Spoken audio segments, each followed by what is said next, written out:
Ce programme est financé par les amis et partenaires du ministère de Joyce Meyer. Nous devons chercher des façons, nous devons prier pour des façons, nous devons prendre le temps de penser « Qui puis-je bénir? Que puis-je faire pour quelqu'un d'autre ?» Et plus nous faisons cela, moins nous penserons à nous-mêmes tout le temps. Et moins nous pensons constamment à nous-mêmes.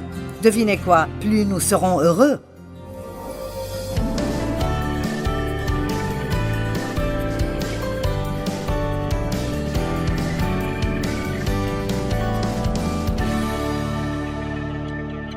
Je veux vous parler aujourd'hui de la puissance de servir les autres.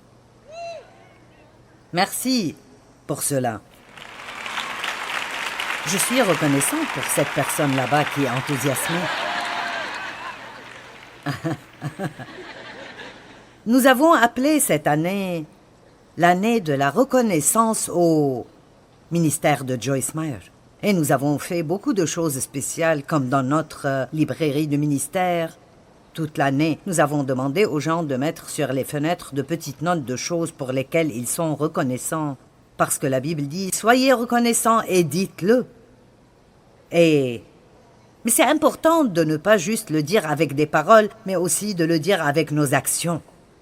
Et je crois que l'une des façons les plus pratiques pour nous de dire « Merci Seigneur pour tout ce que tu as fait pour moi » est de faire quelque chose pour aider quelqu'un d'autre.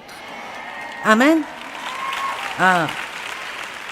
Le mot serviteur il a été compris parfois d'une façon que nous n'aimons pas. Il nous donne en quelque sorte une impression déplaisante, de manque d'importance et même de dénigrement. Nous le voyons comme étant une position basse, peut-être quelque chose que vous faites si vous ne pouvez rien faire d'autre. Mais Jésus a dit que c'est en fait la plus grande chose de toutes. Celui qui est le plus grand est le serviteur de tous. Mais je ne crois pas qu'être serviteur est juste un travail que vous obtenez là où vous savez, le concierge à l'école ou si vous cuisinez pour quelqu'un ou vous faites un travail que nous appelons servir. Mais je crois que, quoi que nous fassions, si nous le faisons avec une attitude de serviteur, c'est ce dont Dieu parle ici. Vous voyez? Maintenant, j'ai l'autorité complète dans cette salle. Donc je pense que la façon dont le monde voit cela est que oui, elle est importante ici aujourd'hui. Elle a l'estrade, elle a tout le monde qui la regarde. Mais vous voyez, je dois garder en tête que je fais ceci en tant que serviteur de Dieu, et même si je suis l'enseignante qui a l'autorité aujourd'hui, dans mon cœur, je suis là pour servir Dieu et pour vous servir, afin d'améliorer vos vies. Donc, que vous soyez secrétaire, ou que vous éleviez des enfants, ou que vous travaillez dans une usine, ou que vous soyez docteur, quelle que soit votre position, quelle que soit la façon dont vous exprimez vos dons dans le monde, vous voulez toujours sortir avec l'attitude « Je suis là pour servir ». Amen, je suis là pour servir. Et j'avais une chemise où c'était écrit « Je suis là pour servir ». Et j'allais en voyage avec mon cadet qui a maintenant 35 ans et sa famille et moi. Nous sommes allés dans l'avion avec cette chemise, je suis là pour servir. Et il a juste ri et ri et ri. Il a dit, c'est tellement drôle. J'ai dit, tu agis comme si tu ne le croyais pas. Alors, c'est devenu comme un motto pour nous maintenant. Vous savez, je suis ici pour servir. Maintenant, je ne suis pas très douée pour servir. Alors, je serai plus inclinée si quelqu'un fait tomber un verre d'eau de dire à quelqu'un d'autre de nettoyer. Je ferai... Donc, ce serait fait. Mais ce serait fait d'une autre façon. Et alors je ne ferai pas... En prenant cela comme la plupart des gens voient la définition de ce mot, je dirais probablement que je ne suis pas très inclinée à servir de cette façon. Je n'ai pas vraiment un don très fort dans le service de cette façon. Mais je suis en train de servir et je suis en train d'aider de façon différente. Je sers spirituellement, j'aide spirituellement et j'ai senti que c'était important d'avoir une définition un peu meilleure de ce mot avant de commencer parce que ça veut dire beaucoup plus que d'essuyer le plancher ou de cuisiner ou de nettoyer la toilette. Tout le monde, chaque croyant ou croyante doit avoir l'attitude de « je suis ici pour servir et je veux que vous m'écoutiez ». Nous devons être agressifs. Que tout le monde dise agressif. Nous devons être agressifs dans la prière et dans la recherche de façon de servir et de façon d'aider d'autres personnes. Nous devons chercher des façons. Nous devons prier pour des façons. Nous devons prendre le temps de penser. Qui puis-je bénir? Que puis-je faire pour quelqu'un d'autre? Et plus nous faisons cela, moins nous penserons à nous-mêmes tout le temps. Et moins nous pensons constamment à nous-mêmes. Devinez quoi? Plus nous serons heureux.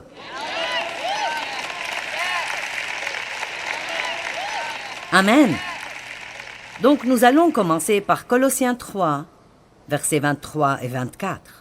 Nous allons prendre ce temps que nous avons aujourd'hui pour voir des versets ensemble que je crois que Dieu utilisera pour vraiment nous aider à comprendre ceci d'une meilleure façon qu'auparavant.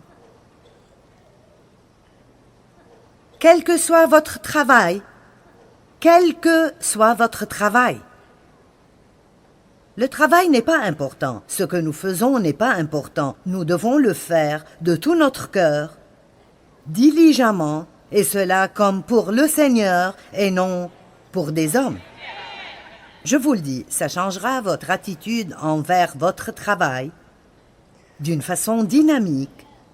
Si chaque jour, quand vous allez au travail, vous pensez « J'y vais aujourd'hui pour te servir ». C'est ce que tu m'as donné de faire pour maintenant. Même si vous n'aimez pas cela, faites-le pour le Seigneur et faites-le avec une bonne attitude parce qu'alors nous nous mettons dans une position où Dieu nous promouvra à quelque chose d'autre.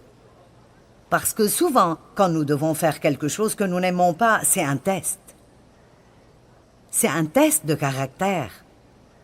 Et nous devons être reconnaissants là où nous sommes et grandir là où nous sommes plantés. Et je suis reconnaissante parce que vous êtes enthousiasmés à propos d'aimer votre travail. Amen. Je vous taquine. Allez, Colossiens 3, 23 et 24. Car vous savez que c'est du Seigneur et non des hommes que vous recevrez comme récompense l'héritage qu'il réserve au peuple de Dieu. Donc, dans tout ce que nous faisons, si notre attitude de cœur est « Dieu, je fais ceci pour toi », alors Dieu vous récompensera. Comprenez cela. Dieu vous récompensera. Le maître que vous servez, c'est le Seigneur, le Christ, le Messie. Matthieu chapitre 25. Et nous allons commencer au verset 32. Certains des versets que j'ai aujourd'hui sont des histoires entières et ils sont un peu longs, mais j'ai juste pensé, nous allons étudier ceci comme il faut.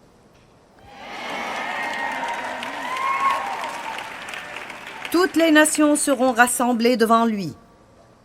Alors il les divisera en 2 groupes, tout comme le berger fait le tri entre les brebis et les boucs.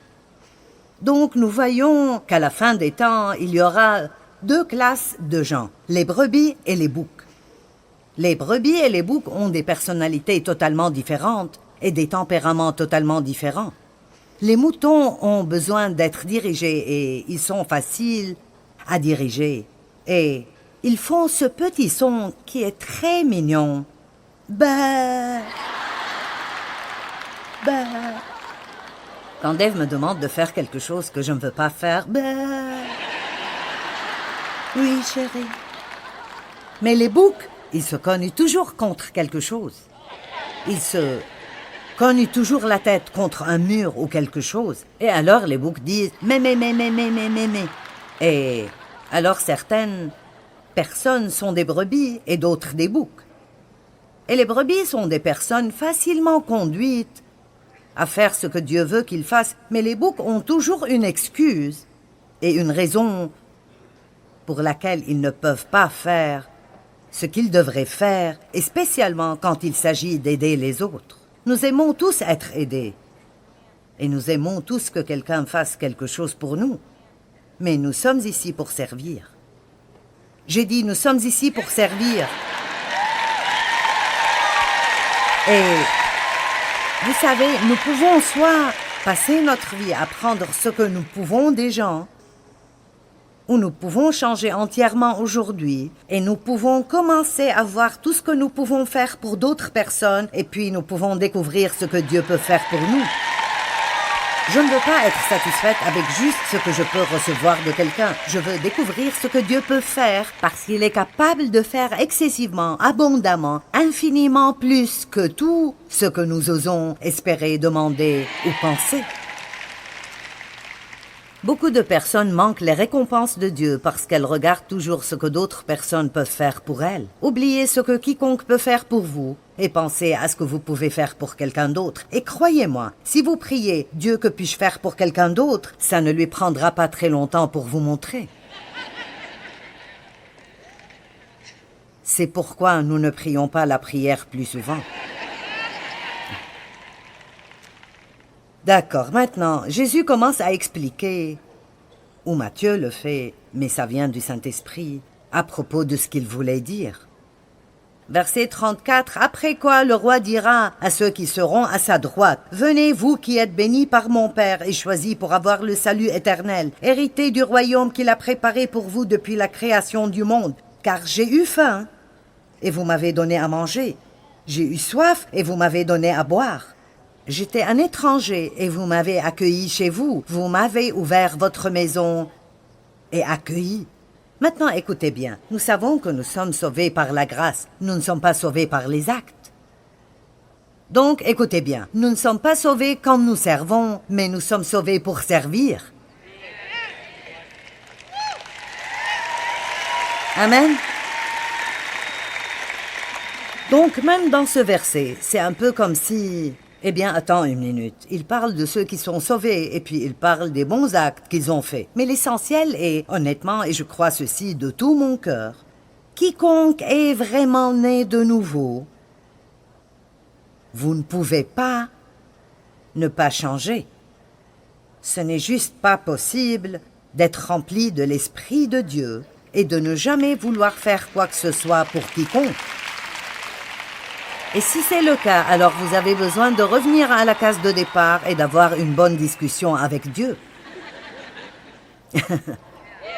Je suis si fatiguée de ce genre de chrétienté qui présente l'idée que qu'importe combien la vie que nous vivons est désastreuse, Dieu est bon et il est miséricordieux. Et vous savez, nous allons aller au ciel de toute façon, tout le monde ira au ciel. Eh bien, la Bible nous dit que vous devez être nés de nouveau, mais il y a aussi beaucoup de preuves dans la parole de Dieu que nous sommes sauvés pour un but et que Dieu veut nous guider dans cet appel. Combien d'entre vous croient qu'il doit y avoir des changements quand nous naissons de nouveau?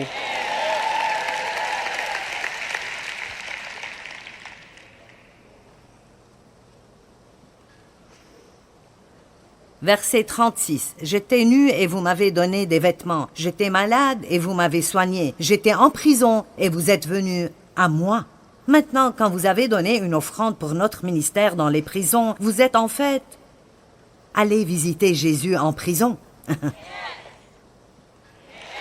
C'est ce qui est écrit. C'est ce qui est écrit. Laissez-moi vous dire quelque chose. Le don est d'une importance majeure. Et j'espère que maintenant nous sommes arrivés au point où nous comprenons que Dieu n'est pas fauché et qu'il n'a pas besoin d'avoir notre argent pour accomplir le travail. Mais faire ces choses nous donne l'opportunité d'être partenaires de Dieu et de participer avec lui dans son travail sur la terre. Alors les justes lui demanderont, « Mais Seigneur, quand t'avons-nous vu avoir faim et t'avons-nous donné à manger ou t'avons-nous donné à boire? Ou quand t'avons-nous vu étranger et t'avons-nous accueilli, ou malade, ou prisonnier ?»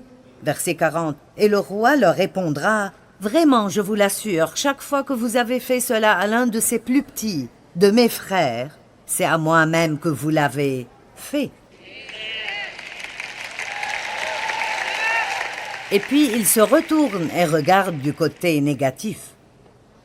J'ai eu faim et vous ne m'avez rien donné à manger. J'étais malade et en prison et vous n'avez pas pris soin de moi.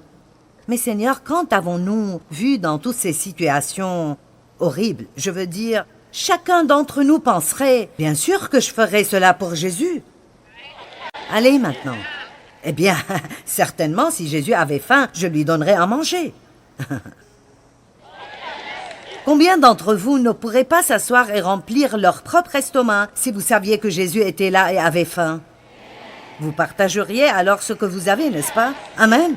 Il a dit, chaque fois que vous n'avez pas fait cela à l'un de ces plus petits, c'est à moi que vous avez manqué de le faire. Donc voici l'essentiel. La façon dont nous traitons les autres, Jésus la prend très personnellement. Et ceci m'a vraiment ouvert les yeux. Quand j'ai commencé à avoir cette révélation, Dieu merci, il y a près de 20 ans, que si je maltraite quelqu'un ou j'ignore leurs besoins, ou je refuse de les aider quand je peux, Dieu n'aime pas cela. Et laissez-moi vous dire, son esprit vit en moi, et s'il est mécontent, alors je ressens cela, et vous aussi. Et alors, tout ce que nous pouvons faire en aidant d'autres personnes est d'augmenter notre joie et d'être plus heureux et plus heureux et plus heureux. Les gens égoïstes ne peuvent pas être heureux. Vous ne pouvez juste pas être heureux et égoïste. Et il y a des gens ici aujourd'hui ou des gens qui regardent à la télé et vous vous demandez juste ce qui ne va pas dans votre vie et je ne sais pas pourquoi je ne suis pas heureux. Vous savez, la réponse est peut-être, et ne me lapidez pas, mais c'est peut-être juste que vous êtes égoïste.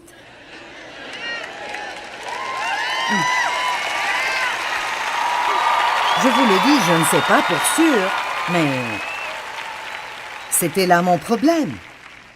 J'étais une prédicatrice égoïste. Mais je remarque que ce n'est pas un aussi grand problème pour vous.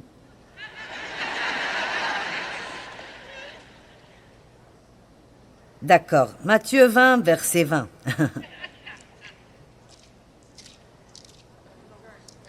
Je veux dire, cette écriture est juste. Elle dit que si vous ne l'avez pas fait pour eux, vous ne l'avez pas fait pour moi. Alors la femme de Zébédée s'approcha de Jésus avec ses fils. Elle se prosterna devant lui pour lui demander une faveur. Il lui demanda, « Que désires-tu » Elle lui répondit, « Voici mes 2 fils. Promets-moi de faire siéger l'un à ta droite, l'autre à ta gauche dans ton royaume. » Eh bien, n'est-ce pas ce que la plupart des gens veulent? Ils veulent être responsables. Je veux être le chef. Puis-je vous dire quelque chose à propos d'être le patron? Voici ce que vous recevrez, beaucoup de responsabilités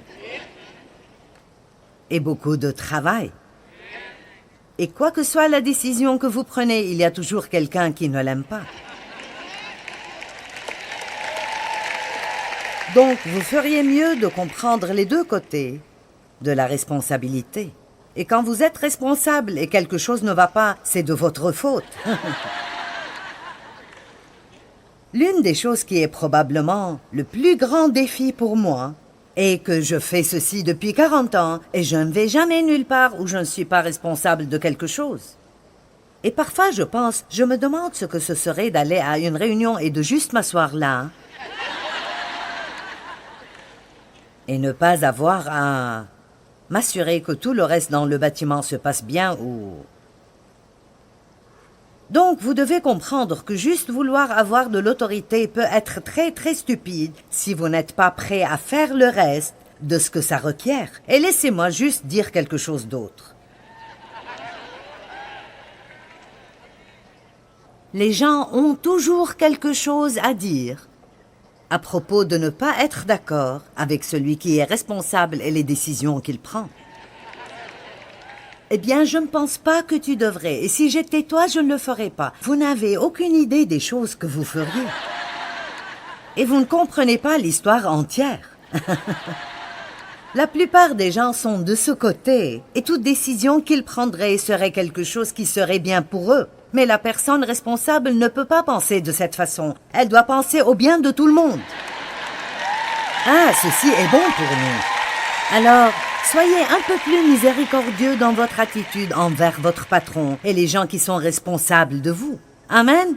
Prions juste pour eux un peu plus, et aimons-les un peu plus, et apprécions-les un peu plus, et ayons un peu moins d'opinion. Merci, je devais me vider le cœur.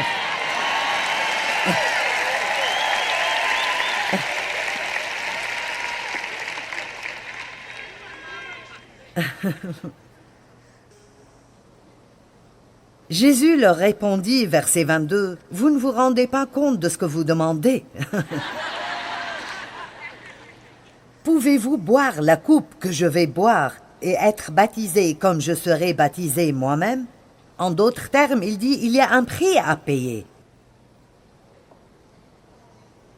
Et il leur dit, vous boirez en effet ma coupe, mais quant à siéger à ma droite ou à ma gauche, il ne m'appartient pas de vous l'accorder. Ces places reviendront à ceux pour qui mon Père les a préparées. Et quand les 10 autres disciples entendirent leur conversation, ils s'indignèrent contre les 2 frères. Jaloux. Qui pensez-vous que vous êtes? Pourquoi seriez-vous responsable? Nous devrions être responsables. Nous devrions avoir ces sièges. Nous méritons ces sièges. Vous ne méritez pas ces sièges.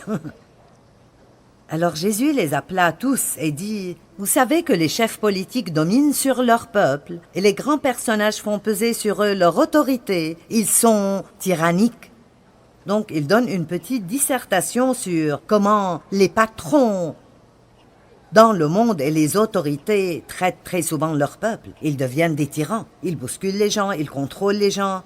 Ils ne s'intéressent pas aux gens. Ils veulent juste utiliser les gens pour avoir ce qu'ils veulent.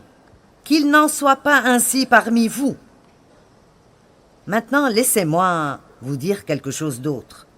Ceci est ma réunion, je peux dire ce que je veux. Combien d'entre vous sont dans une position d'autorité sur d'autres personnes? D'accord. Je vais vous dire quelque chose de vraiment important.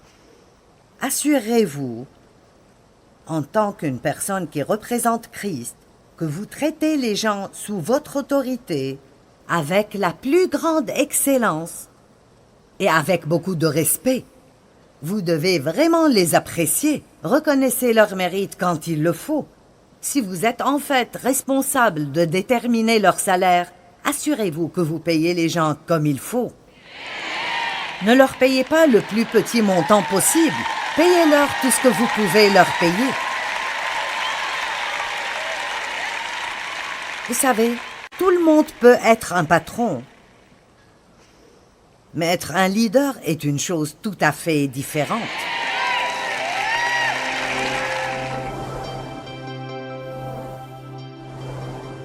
Je crois que l'une des meilleures façons de dire merci à Dieu pour tout ce qu'il a fait pour nous est de faire quelque chose pour aider quelqu'un d'autre.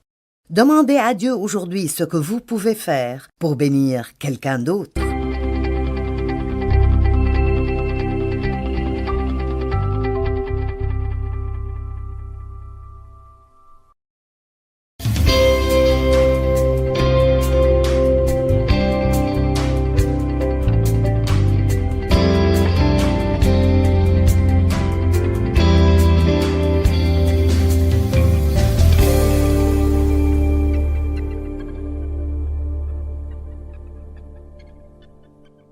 Ce programme est financé par les amis et partenaires du ministère de Joyce Meyer. Et il y a des gens ici aujourd'hui ou des gens qui regardent à la télé et vous vous demandez juste ce qui ne va pas dans votre vie et je ne sais pas pourquoi je ne suis pas heureux. Vous savez, la réponse est peut-être, et ne me lapidez pas, mais c'est peut-être juste que vous êtes égoïste.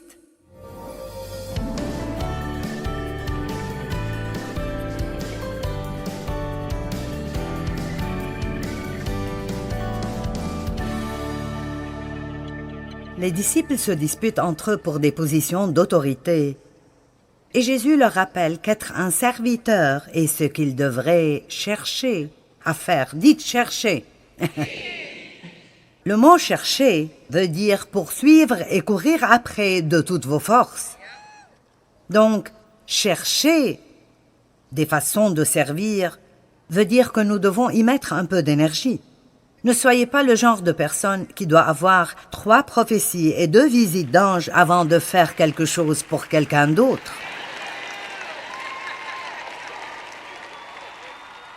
Eh bien, Seigneur, s'il te plaît, confirme que tu veux que j'aide mon collègue au travail à déménager samedi.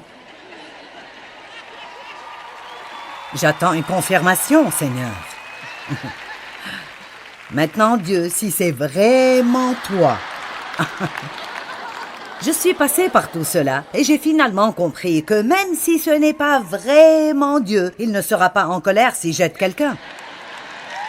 Je préférerais être de ce côté de cela que de l'autre. Alors, je vais vous donner une parole maintenant. Ainsi dit le Seigneur, vous ne devez pas avoir une parole pour être bon envers quelqu'un. C'est la parole pour aujourd'hui. J'ai prophétisé.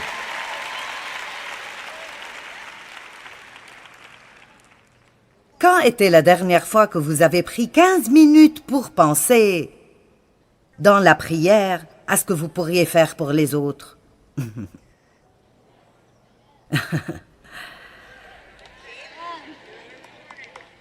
C'est l'un de ces c'est-là. Pensons à cela pendant une minute. J'ai formé cette habitude ces dernières quelques années et je peux vous dire que quand je le fais, et je le dis très honnêtement, plus je pense à ce que je peux faire pour quelqu'un d'autre et Dieu me montre de petites choses, je commence en fait à être vraiment enthousiasmée. Et je peux vous dire que quand vous ressentez cet enthousiasme, c'est l'approbation de l'Esprit de Dieu qui dit « Oui, j'aime ceci, j'aime ce plan ». Ne restons pas là ce matin en pensant à ce que nous voulons pour nous-mêmes. Dieu, si je ne peux pas avoir cette percée dans ces 24 heures suivantes, je ne sais pas si je peux même...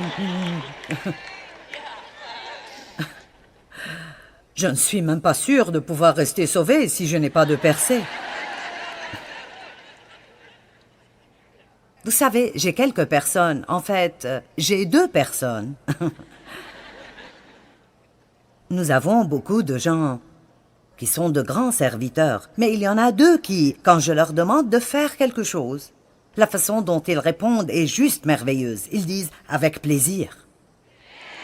Et j'aime cela. Savez-vous comment? Ceci est juste comme... Je déteste quand je demande à quelqu'un de faire quelque chose et vous pouvez voir qu'ils le feraient, mais ils ne le veulent pas vraiment. Oh, d'accord, je le ferai parce que tu es le patron, mais... Ça m'énerve vraiment. Avec plaisir. Disons cela quand quelqu'un nous demande de faire quelque chose. Certainement, avec plaisir, je serai heureuse de le faire. Au lieu de... D'accord. D'accord. Nous sommes des serviteurs de Dieu et des serviteurs de Christ. Maintenant, il y a juste des tonnes et des tonnes de versets. Je vais juste vous en lire un peu. 1 Pierre 2,16. Vivez en homme libre, sans faire de votre liberté un voile pour couvrir une mauvaise conduite, mais vivez en tout temps comme serviteurs de Dieu. Dites, je suis là pour servir. Éphésiens 6, 5 à 7. Esclaves, obéissez à votre maître terrestre avec tout le respect et la crainte qui s'impose, avec droiture de cœur et de tout votre être, et cela par égard pour Christ lui-même. N'accomplissez pas votre tâche seulement quand on vous surveille comme s'il s'agissait de plaire à des hommes, mais agissez comme des esclaves de Christ qui accomplissent la volonté de Dieu de tout leur cœur. Rappelez-vous que l'une des façons dont nous pouvons dire « Merci Jésus pour tout ce que tu as fait dans ma vie » est d'ajouter à cela « Et montre-moi quelqu'un que je pourrais aider aujourd'hui. » Merci Seigneur pour ce que tu as fait dans ma vie. Merci Jésus pour les percées que tu m'as données. Maintenant, montre-moi quelqu'un d'autre que je pourrais aider. Montre-moi ce que je peux faire pour quelqu'un d'autre. J'espère que vous avez un peu une sensation de comment ceci maximisera vraiment votre joie et comment ça ajoutera à votre vie.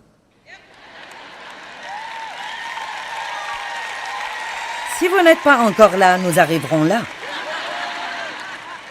Pour être honnête, ce que notre problème peut être, je ne dis pas que c'est le cas avec tout le monde ici, mais ce que notre problème peut être, et c'était le cas avec moi, est que nous sommes si concentrés sur ce que nous voulons, et ce dont nous avons besoin, et ce que nous n'avons pas, et ce que les gens ne font pas pour nous. Je vais essayer ceci de ce côté.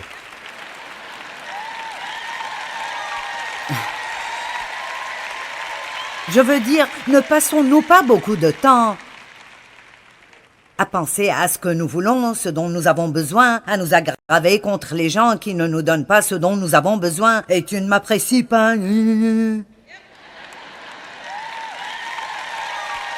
écoutez ceci, cela n'augmente pas votre paix, ça n'augmente pas votre joie, et ça ne fait pas que Dieu vous bénisse. Mais je vous dirai ce qui fait qu'il vous bénisse, quand même au milieu de même votre propre problème que vous traversez. Vous dites, Dieu, ceci fait mal et c'est difficile pour moi, et je crois vraiment que tu travailles sur la situation, mais en attendant que tu me donnes une percée, montre-moi quelqu'un pour qui je pourrais être une bénédiction. Et la chose qui est vraiment plus importante pour moi que quoi que ce soit dans ce message d'aujourd'hui, est que je peux aider à vous amener à l'endroit où vous allez agressivement commencer à prier à ce propos assez régulièrement. Hier, j'ai dit que l'humilité ne vous tombera pas dessus. Vous allez devoir commencer à prier pour que Dieu vous enseigne l'humilité et vous montre des régions dans votre vie où vous avez de l'orgueil. Et vous avez tous admis que vous n'êtes pas habitués à faire cela. Vous savez, nous passons tellement de temps à prier à propos de choses inutiles et pas assez de temps à prier pour des choses qui importent vraiment pour le cœur de Dieu. Dieu sait ce dont nous avons besoin avant que nous le lui demandions, donc pas besoin de nous concentrer sur ce dont nous avons besoin jour après jour après jour après jour. Maintenant, occupez-vous d'être une bénédiction pour quelqu'un d'autre.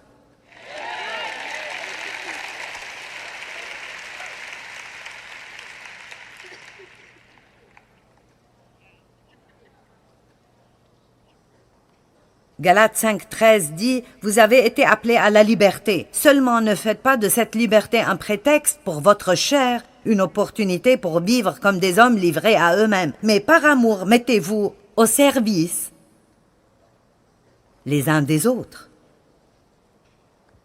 Nous ne pouvons pas séparer l'amour du service et du don. Je t'aime. D'accord. Et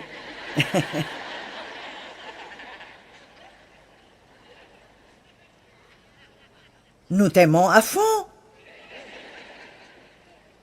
Les gens me disent « Je t'aime à mourir ». Je dis « S'il vous plaît, ne m'aimez pas à mourir, mais aimez-moi à vivre ». Je veux dire, n'est-ce pas la déclaration la plus stupide « Je t'aime à mourir » ? Nous avons des choses bizarres que nous disons. Il fait un temps de chien, c'est comme... D'accord.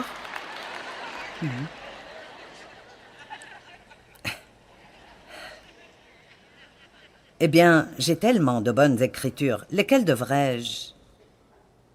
Si nous les lisions toutes, nous resterons ici plus longtemps que vous le voudriez. En fait, nous serons ici plus longtemps que je voudrais l'être.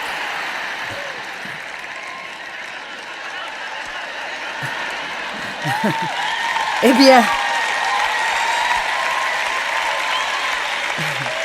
je ferais mieux de ne pas me tenir ici et mentir. J'ai été ici tout le week-end, alors. D'accord. Savez-vous que Jésus, après sa mort et sa résurrection d'entre les morts, la troisième fois qu'il est apparu à ses disciples, vous savez ce qu'il a fait? Il leur a fait un petit déjeuner. Jean chapitre 21, vous pouvez le lire vous-même, je n'ai pas le temps de le lire, mais il leur est en fait apparu et il pêchait. Et il n'attrapait en fait rien. Et il a dit, eh bien, vous avez jeté le filet du mauvais côté. Et parfois c'est ça notre problème. Nous allons pêcher, mais nous ne pêchons pas dans le bon lac. Et quand ils ont fait ce qu'il leur a dit de faire, il y a message après message là. Ils ont attrapé plus de poissons qu'il pouvait ramasser et Jésus préparait un petit déjeuner sur la plage. « Venez et mangez. » Et je ne sais pas pour vous, mais c'est un verset si bizarre dans la Bible et Dieu doit être sérieux dans ce qu'il dit. Le Jésus ressuscité cuisinait le petit déjeuner pour les disciples. Et je peux m'énerver en cuisinant le petit déjeuner pour Dave.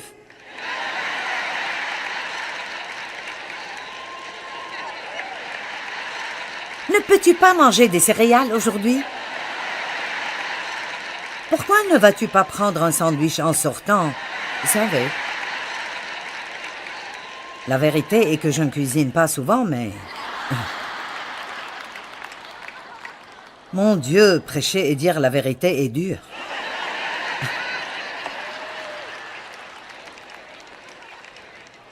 Marc chapitre 20.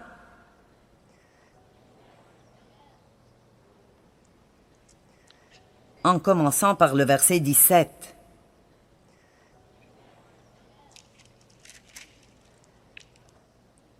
Marc chapitre 10. Il n'y a pas de chapitre 20. Maintenant, vous voyez pourquoi j'ai besoin de rentrer bientôt.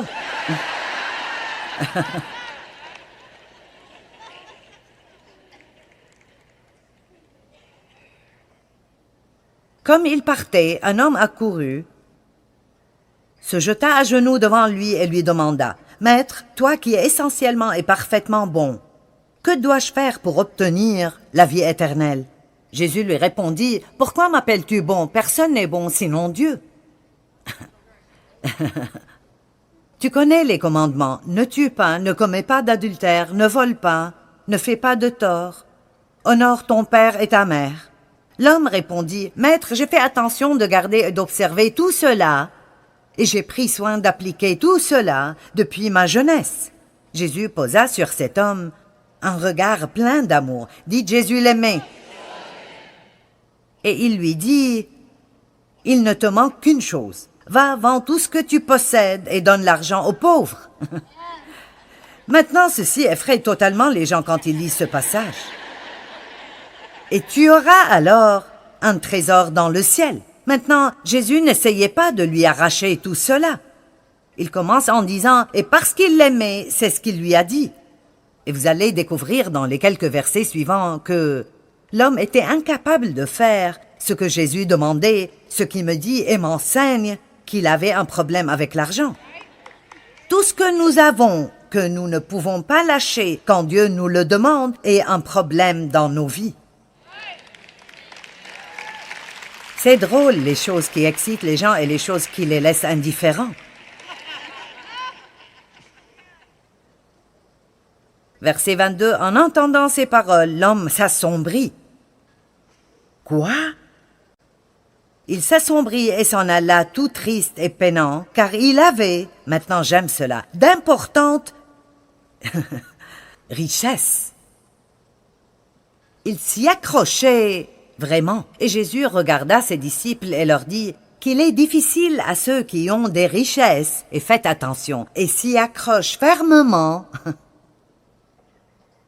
Il n'y a pas de mal à avoir de l'argent. Dieu veut que vous soyez vraiment bénis, non seulement pour pourvoir à vos besoins, mais aussi pour être une bénédiction pour d'autres personnes. Mais quand nous avons des finances, et tout ce que nous pouvons faire est de nous y accrocher, alors elles deviennent un problème dans nos vies. Nous devons réaliser que nous ne possédons rien du tout, nous sommes des intendants. Eh bien,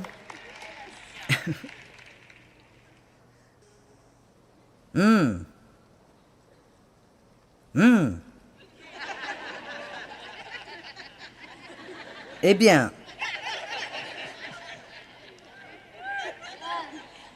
j'ai senti un changement dans l'atmosphère.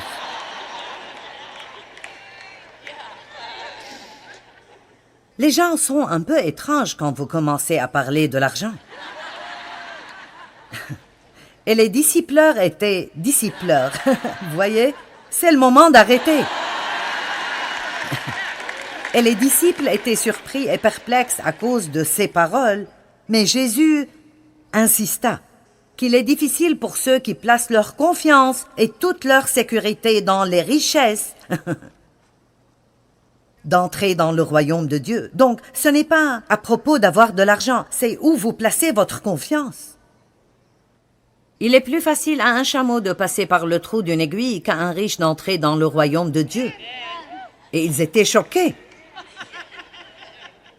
Les disciples furent encore plus étonnés et ils se demandaient entre eux, « Mais alors qui peut être sauvé ?» Jésus les regarda et leur dit, « Aux hommes c'est impossible, mais non à Dieu, car tout est possible à Dieu. Nous ne sommes pas encore arrivés à la bonne partie, attendez. »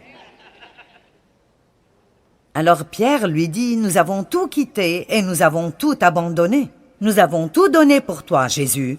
Nous avons quitté nos maisons, nous avons laissé nos affaires, nous avons tout donné pour te suivre en tant que disciples. » Et regardez le verset 29. Jésus répondit, « Vraiment, je vous l'assure, si quelqu'un quitte sa maison, ses frères, ses sœurs, sa mère, son père, ses enfants ou ses terres à cause de moi et de l'Évangile, il recevra 100 fois plus. » Maintenant, regardez. Il ne dit même pas quand vous allez au ciel. Il dit, il recevra 100 fois plus maintenant, en ce moment.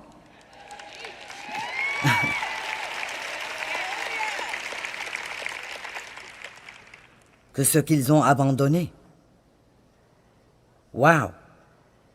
Donc Dieu n'essayait pas de prendre quoi que ce soit de cet homme riche. Il essayait de faire qu'il ne s'accroche pas à ses possessions et qu'il réalise qu'il avait un grand don dans ses mains. Il avait la capacité de semer et comme il semait, il pouvait même avoir une récolte plus grande que ce qu'il avait. Et dans les mêmes temps, il pourrait être une bénédiction pour les pauvres. Il a dit, abandonne tous tes biens. Elles te tiennent trop à cœur. Donne-les aux pauvres et aux démunis. Et bien sûr, Jésus ne lui a pas dit, et je te donnerai beaucoup plus. Il voulait voir s'il lui obéirait. Mais après, il enseigne à ses disciples une leçon en disant, tout ce que vous abandonnez pour moi et pour l'évangile, vous recevrez 100 fois plus que ce que vous avez donné dès à présent. Dieu donne toujours plus.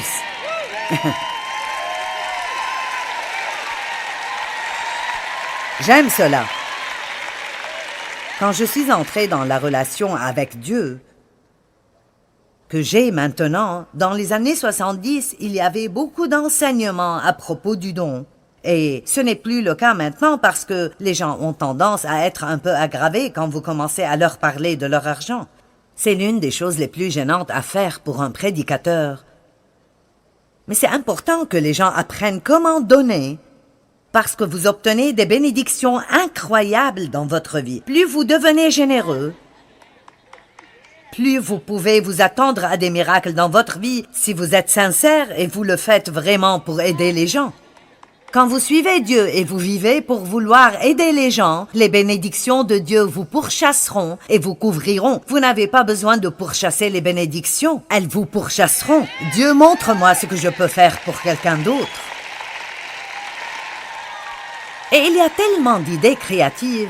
Et je n'essaye certainement pas de paraître spirituel, mais je pensais ce matin, vous savez, je vais demander à Mike, parce qu'il est le pasteur en charge, je vais lui demander à propos des femmes célibataires qui travaillent pour nous et qui vont un peu plus mal financièrement et je pense que je vais acheter un tas de bons d'achat et leur donner une bénédiction pour prendre les enfants déjeuner. Vous savez, il y a tellement de choses que vous pouvez faire pour aider d'autres personnes. Donc, arrêtons d'agir comme « Eh bien, je ne sais pas quoi faire. » Eh bien, alors, vous savez, je vous donnerai quelques idées. Mon Dieu, je devrais laisser tout ceci tomber. Laissez quelqu'un avoir la place de parking que vous attendiez.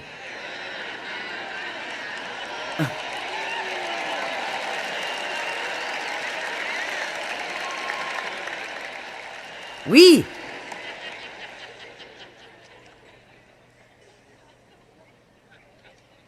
Laissez quelqu'un qui a moins de choses que vous passer avant vous dans la ligne d'attente quand vous faites des achats. Payez le loyer de quelqu'un qui a des difficultés financières. Eh bien... Cuisiner un petit déjeuner, et j'aurais aimé que ce ne soit pas sur la liste, parce que maintenant je devrais faire ça pour Dave.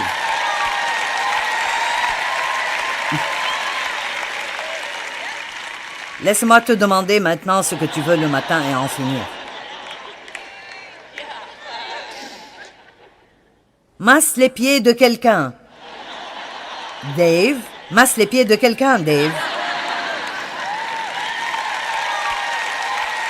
Comme les pieds de quelqu'un qui a marché pendant des milles et des milles tout le week-end sur cette plateforme dure.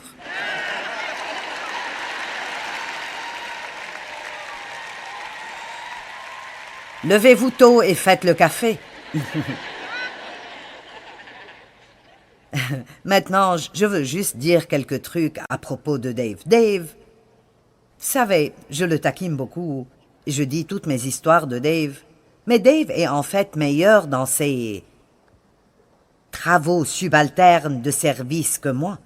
Et, comme je l'ai dit, je n'ai pas le don du service naturellement, je dois le faire exprès.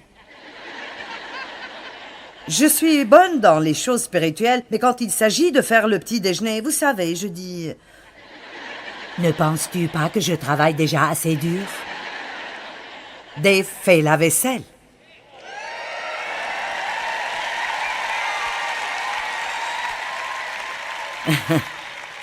D'accord, les gars. Maintenant, Dave est un exemple. Je veux que vous... Ceci est pour les hommes. Il défait le lit le soir, et ce que je veux dire est qu'il enlève la couverture et la plie et la prépare pour moi.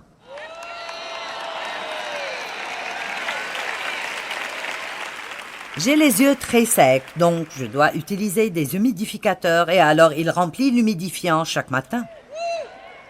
Et nous venons d'ajouter une nouvelle tâche, et il le fait si gracieusement. Je n'aime pas déballer du tout. Je n'aime pas les emballages. Vraiment, je ne peux pas supporter certains emballages. Je dis, combien voulez-vous que ce soit difficile de déballer ceci? Je n'aime pas vraiment enlever les étiquettes de nouveaux habits quand je les achète. Alors maintenant, Dave enlève toutes les étiquettes et enlève tous mes emballages. J'en fais juste un tas et il le fait. Oh! Il chauffe mon coussin chauffant. J'ai un de ces coussins que vous vous mettez autour du cou. Si je suis assise dans mon fauteuil et je commence à me lever, il dit « Qu'est-ce que tu veux? Je te l'emmène. »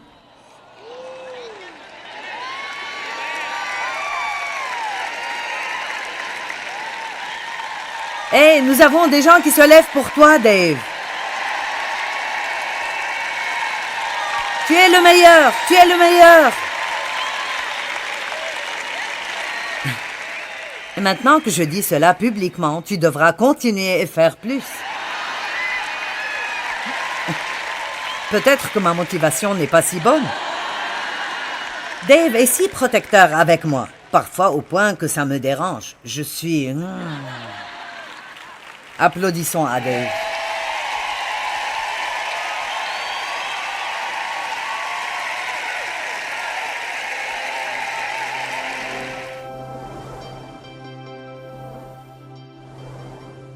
Je crois que l'une des meilleures façons de dire merci à Dieu pour tout ce qu'il a fait pour nous est de faire quelque chose pour aider quelqu'un d'autre. Demandez à Dieu aujourd'hui ce que vous pouvez faire pour bénir quelqu'un d'autre.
Bye.